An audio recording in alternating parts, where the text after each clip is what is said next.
A warm and friendly hello! Welcome to lovely Las Vegas for Ghost Hoops with myself, Greg Hoops Peterson, now part of the VSiN Family Podcast. We've got an excellent podcast for you as we're going to be joined in a few minutes by one of our good friends, Ryan McIntyre. He does excellent work over at the Sports Gambling Podcast Network, and we're going to be chatting with him about how we should be taking a look at a lot of these media days that are going to be going on for these college basketball teams over the next few weeks, these conferences, as I am one of those people that for the longest time I believe that these are completely useless.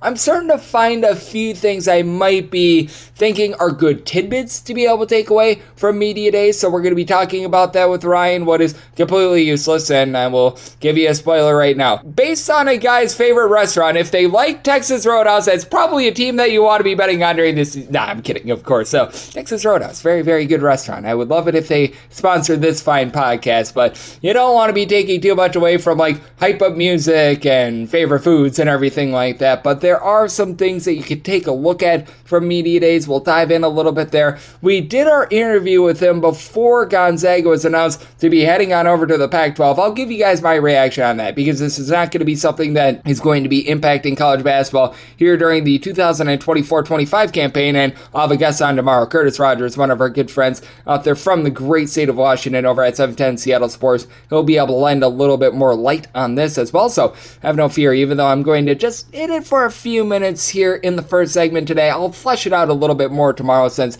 it is a little bit sudden. And personally, I did not think that Gonzaga was going to be making that move, but I'll be hitting that here in this segment. But we're also going to be talking with our good friend Ryan about some teams that might be really dominant in their conferences as well. We've been talking about this topic the last few days. Some of these mid-majors that they might have a little bit of a fall off, like I've been talking about Colgate being a bit more vulnerable in the Patriot League. We're going to go with the opposite today. Who are those teams that are in a mid-major conference that they're going to run roughshod? They could be able to be a nice bracket buster during the NCAA tournament, and they're just going to run their conference, and there's not going to be a lot of resistance to them being able to claim a conference title. So we're going to be talking about that, and then how to handle injury information towards the beginning part of the season with Robbie Avila, deal with an injury for St. Louis. We'll talk about a little bit about that, but more general, how to be able to take a look at some of these situations, how to upgrade, downgrade, and just handle a team like that. And if you do have a question, comment, segment idea, what have you for this podcast, you have one of two ways we offer those in. First one is my Twitter/X timeline at Jaden_D1. Keep in mind, learn ZM,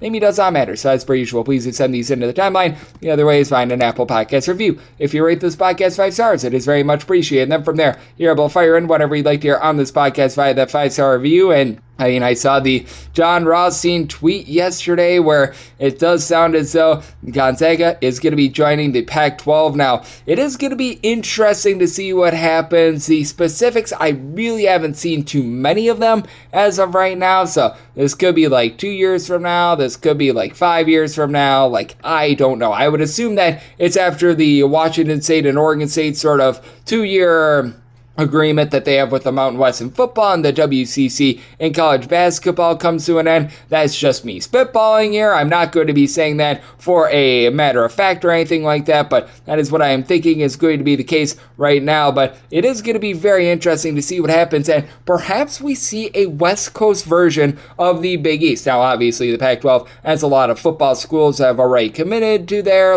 You've got San Diego State, who we know them a little bit better, in my opinion, for their college basketball, with having made the title game less than 24 months ago, but they're a pretty solid football team, in my opinion. Fresno State, obviously, and then you go down the list, Boise State, list goes on and on, but we could be seeing a little bit more of that because with Gonzaga leaving the WCC, even though they are going to be bringing in Seattle, they're going to be bringing in Grand Canyon, you do have a lot of basketball-centric schools, and I'm sure that St. Mary's would love nothing more than to perhaps get into the Pac-12 as well. And we see this with a lot of other sports. For those that are fans of lacrosse, you'll notice a team like a Johns Hopkins. They're at the Division III level for most sports, but in lacrosse, they jump up to the Division I ranks, and they're one of the best lacrosse teams in all of lacrosse. You take a look at baseball, and Dallas Baptist is a really good baseball school that is at the Division II level for so many different other sports as well. Could we be seeing a little bit more of this in college basketball? And could we see a team like Nova Southeastern, who has been very good at the Division II level for the last few years, perhaps they become a basketball-only member at the Division I level? I think that this is going to open up a big giant can of worms, that it is going to be a little bit of a new dawn and a new day because football always does reign king with regards to all sports. Like right now I talk about college basketball, and I salute all of you that are listening to this podcast, because right now the podcasts that are getting the most attention, the shows that are getting the most attention are ones that are talking about the NFL, they're talking about college football, the list goes on and on, but we got some hardy souls that listen to college basketball content here in very early October, so appreciate you all, and that's why I do these podcasts. But I mean, it certainly is going to be something that I think is going to be a little bit of changing landscape for Gonzaga. It certainly should be able to help them out a little bit with recruiting, a case of the rich getting a little bit richer, though I do wonder with Gonzaga as well how much of the stocks over the last few seasons with like the Big East. I heard rumblings of the Big 12. I feel like those really didn't get off the ground where those were at as well, because I would think that the Big East would be a little bit more of a fit just basketball wise for them, though obviously the travel, that would be a case where you've got like USC and UCLA heading on over to the Big Ten. They would be in the exact same boat, and I don't think that they wanted to do that, but it is interesting times in college basketball to say the least, and perhaps we see a little bit more of this, and it could be leading to some fun rivalries and ones that maybe we're not used to, and it could be leading to just an overall better product, and perhaps just a case where these games get a little bit tighter, because I mean with Gonzaga in the WCC, they're constantly 25, 30-point favorites. It might be that if they were to play against Fresno State at home this season, but really past that, in the current teams with the Pac-12, other than like Oregon State, which I'm sorry Oregon State, but man, that is relatively rough to say the least, they probably wouldn't be as demonstrative of favorites. So I think that it's going to be a lot of fun to take a look at it, and I think that we are just starting to scratch the surface there. Like I said, don't want to go too deep on it because I want to get us set for the upcoming 2024-25 season, and this podcast is completely dedicated to making money, so please, you send whatever you want to hear on this podcast via a 5-star review and or via the Twitter/X feed. Keep in mind, letters EM, they mean does not matter, because I want to know what you want me to unearth to be able to just make you a little bit more informed coming into the college basketball season. I'm doing everything humanly possible to be able to do so, so please do fire in those questions, those topic ideas, everything that you got, and we will get that all squared away for the start of the upcoming college basketball season. And a man that always makes us smarter when he joins this podcast, that'd be Ryan McIntyre. We're going to be talking about what we can take away from some of these media days, how to evaluate these injuries that we are seeing in the preseason, and on top of that, some of these conferences that might be able to run roughshod through their conferences. That's up next, right here on Gonzaga with myself, Greg Peterson, now a part of the VSiN Family Podcast.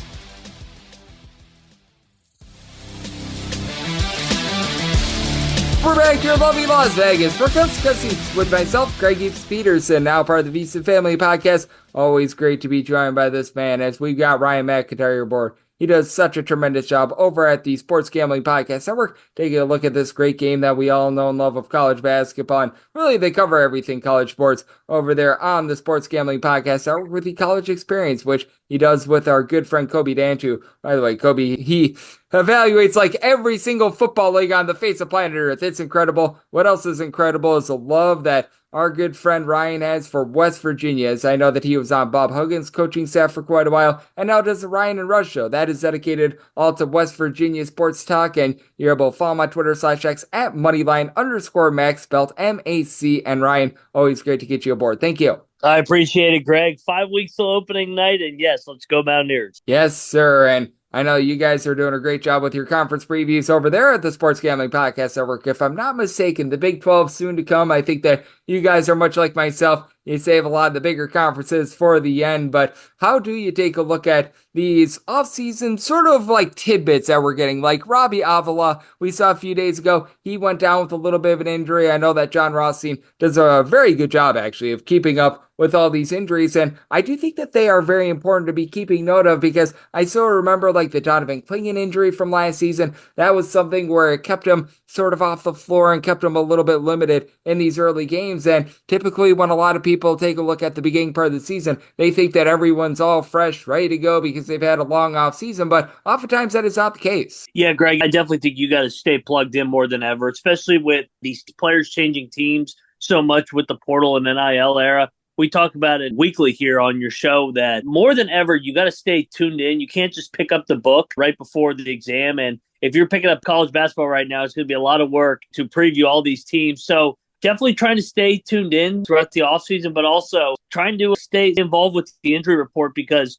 we are finally in that practice window. Guys are going to get banged up, practicing 30 practices in 42 days. as we approach November 4th. And it's definitely something you got to stay on top of. Yep, absolutely. And I think that's so big as well with like a lot of these international guys, whether or not they're going to be eligible to start the season as well. And every year it feels like there's some sort of tomfoolery with regards to college basketball as well. Last year it was like the two-time transfers that had to be out to begin the season. Then a lot of those guys, after like 6, 7, in some cases 8 games, they were allowed to play as well. And how big is that as well? Because it doesn't matter whether a guy is out due to a broken heart, a broken leg, what have you. If a guy is out of the game, that needs to be handicapped regardless of the circumstances. Yes, and it takes these teams more and more time to mesh and hit the ground running. What you've seen in the past with a lot of experience, maybe you're able to see a couple guys step up in their program. But with the new day and age, it's imperative that these guys get a little bit of chemistry in the preseason, headed into these games that matter right away. They talk about it on Selection Sunday. The games in November and December matter just as much as the games late in the year. Absolutely. You can make just as much money in November/December as you can in January/February, assuming, of course, you have the same amount of games. As Ryan McIntyre, who does such great work over at the Sports Gambling Podcast Network, is joining me on Coast to Coast Hoops. And Ryan, we're now starting to get into the media days season with a lot of these low/mid-major conferences having their media days within the next, we're going to call it about 2 or so weeks. More of the major conferences are going to be having those as well. How much do you put into these, and are there certain things that you try to pick up upon from these media days? Because I feel like we're going to get a lot of coach speak, but sometimes you can get some nuggets that can actually be quite valuable. Yeah, it is a lot of coach speak. A lot of coaches love their teams this time of year because they haven't lost a game yet. So everybody's undefeated this time of year. If you see somebody that's down on their team, I think that's rare, and it's really concerning if you're down on your team when you haven't even played a game yet. So I don't take too much.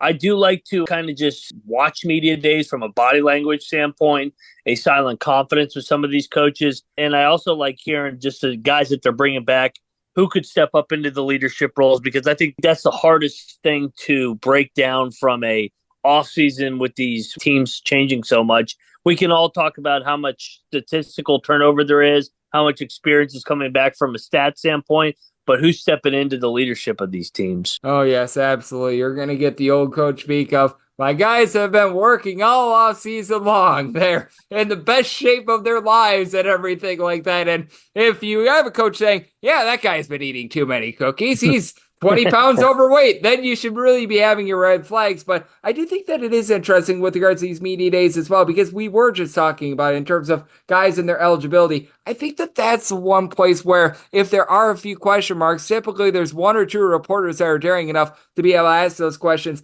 That's the one thing that I do find with them. I don't know if you agree/disagree, but hopefully a lot of these reporters, and I know that like Field of 68 is going to be at a lot of these as well, ask these sorts of questions, because I think that that's the one value that these media days can have with regards to players that might be a little bit questionable. Especially with the lack of coverage from these media days. Over at the College Experience, we're going to try to get to as many as we can. I know the Field of 68 does a good job. You'll get the primary coverage for the big leagues, but in terms of the Power Five, but these leagues are so undercovered in terms of from a national standpoint, especially in the middle of football season. It's hard to find a lot of information on these mid-majors, and more you prepare for November 4th. Absolutely. When it comes to media days, you'll get interesting answers when these players get asked, oh, who's your favorite band and who's your favorite food? But when the reporters get down to the brass task, ask about, all right, is this guy going to be out there night number 1 or not? That's when you truly want to be taking note. And please do not fade anyone that does not love the Texas Roadhouse. But if they do love the Texas Roadhouse, just a little bit of a bonus there. As Ryan McIntyre, he does a tremendous job over at the Sports Gambling Podcast Network. He is joining me right here on Coast to Coast Hoops. And Ryan,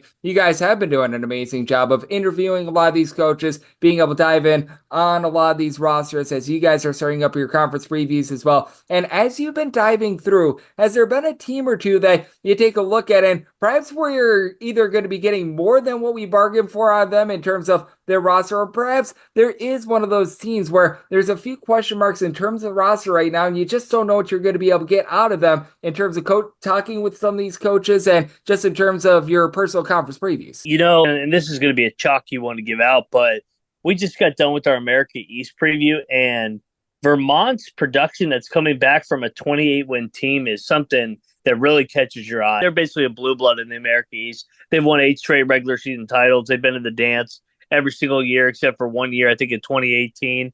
But they bring back a lot. They open up with UAB and at Auburn, and kind of was just looking at their schedule. They're going to be favored or basically pick them the rest of the way.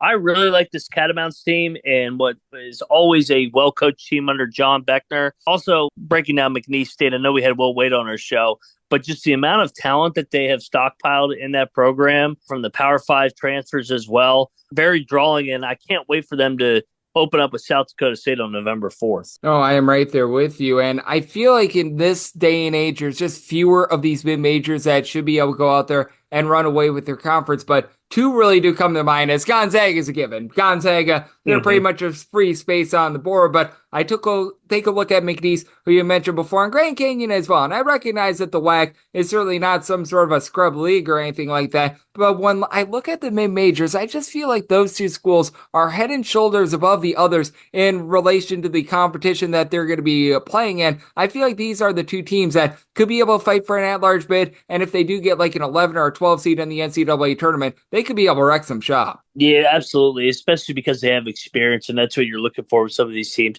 Vermont's been knocking on the door for a couple of years now, and they just seem to get a bad draw, but it always feels like they have like 5 or 6 losses. But could this be the year where they enter with 2 or 3 losses that could improve their seed into that maybe 10, 11 seed line where they get a more favorable draw and a more favorable matchup? So that's what I'm looking for. They play UAB on opening night. I think that's a great litmus test for them because UAB brings back a lot with Andy Kennedy. They went to the dance last year. They're going to be super athletic and high tempo compared to Vermont that just wants to outgrind you and drag you in the mud with their discipline under John Beckner. No doubt about it. I do think that it's going to be a lot of fun to be taking a look at some of these mid-major leagues, and I know you did a great job with the America East. And I know that you guys have been previewing a lot of the Mountain West as well, because there's a lot of hoopla going on with that league right now, with the Pac-12 trying to reborn itself by a lot of those schools that are currently out there in the Mountain West. But how do you take a look at that conference as well? One where San Diego State has been the big bad wolf over there, and we've seen a lot of teams be able to make the NCAA tournament from the Mountain West this year. I just feel like it's a little bit down in general, and when I take a look at San Diego State, they just don't feel like that juggernaut that we've seen in past years. Agree. They do lose a lot. I still like them to win the league just because of their culture.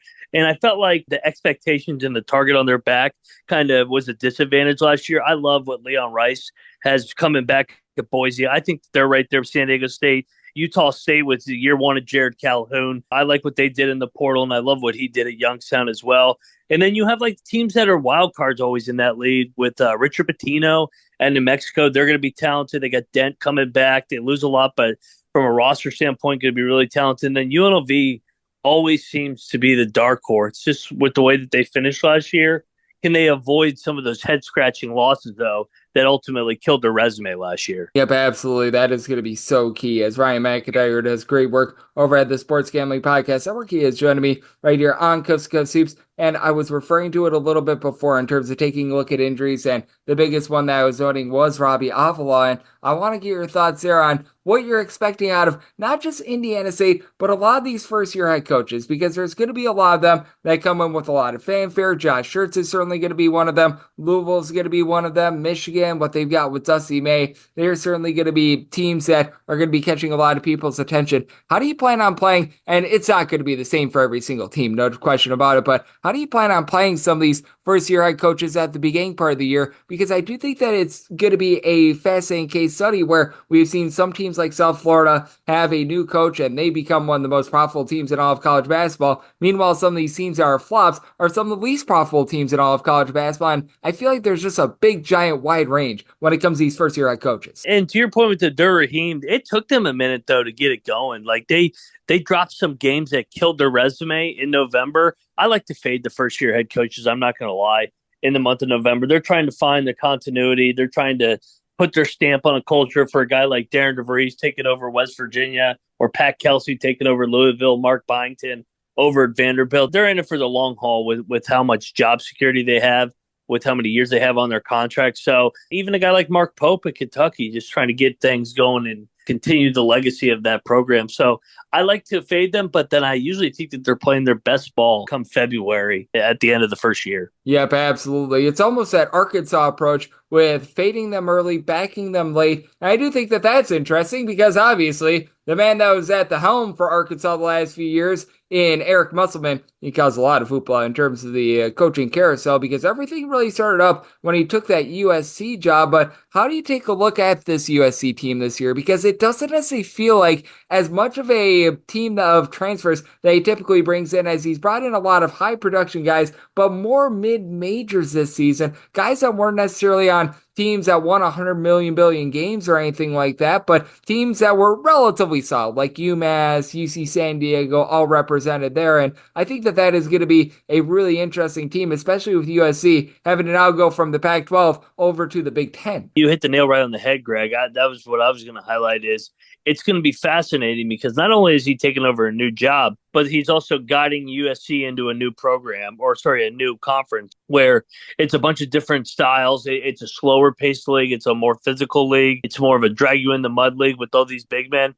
I think he did a pretty good job for the most part in the portal. Highlighted guys like Agbu coming over from Boise or Cohen coming over from UMass.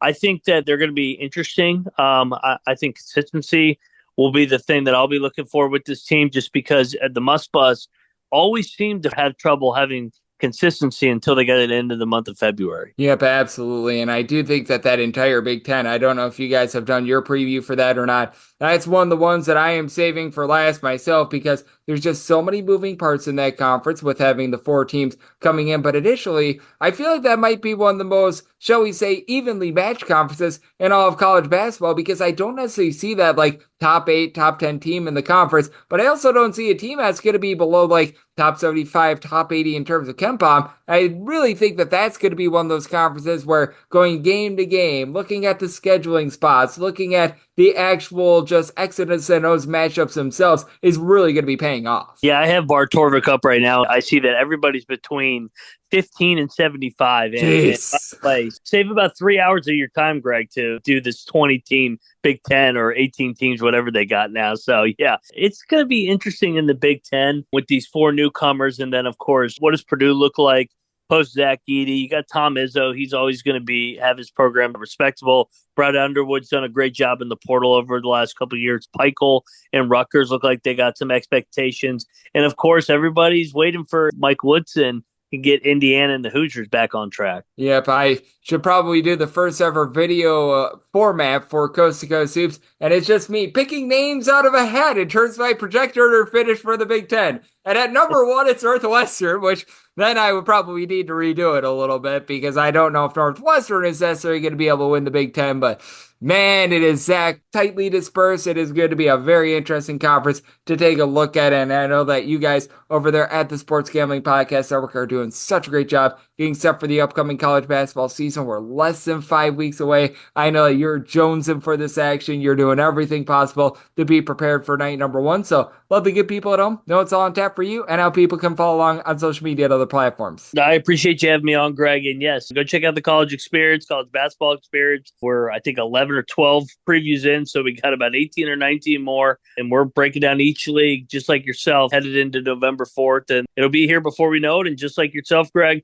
we go live every single night to preview the next slate of games. Can't wait for the season, and I appreciate you having me on, brother. Oh, absolutely. It is going to be a tremendous season, and I know that Ryan, Kobe, all those guys over at the Sports Gambling Podcast Network are doing such a great job getting set for it all. So big thanks to Ryan for joining me on Coast to Coast Hoops, now part of the VSiN Family Podcast. And if you do like hearing from this fine podcast, Coast to Coast Hoops, you're able to subscribe wherever your podcasts, Apple Podcasts, Google Play, Spotify, Stitcher, and TuneIn. And if you have a question, comment, segment idea, what have you for this podcast, you have one of 2 ways we'll fire those in. First one is my Twitter/X timeline at GN_D1. Keep in mind, letters EM. Naming does not matter, so as per usual, please do send these into the timeline. And the other way is via an Apple Podcast review. If you rate this podcast 5 stars, it is very much appreciated. And then from there, you're able to fire in whatever you'd like to hear on this podcast via that 5-star review. And I'm with you guys every single day on this podcast. And right now, we've got 3 conference previews left to do. The SEC, the Big Ten, and the Big 12. Probably do another conference preview either later on this week or early next week. And then another one one per week, and then we're all set for the upcoming season. And we are getting closer and closer to the season. We still have quite a few podcasts, though, so please let me know what you want to hear on this podcast. So send in those Twitter/X questions so I know how to get you best prepared for the upcoming season, because I'm with you guys all 366 days this year, regular season, off season. So I'm with you guys all throughout, and I appreciate you tuning in, and I'll be back with you once again tomorrow. Thank you.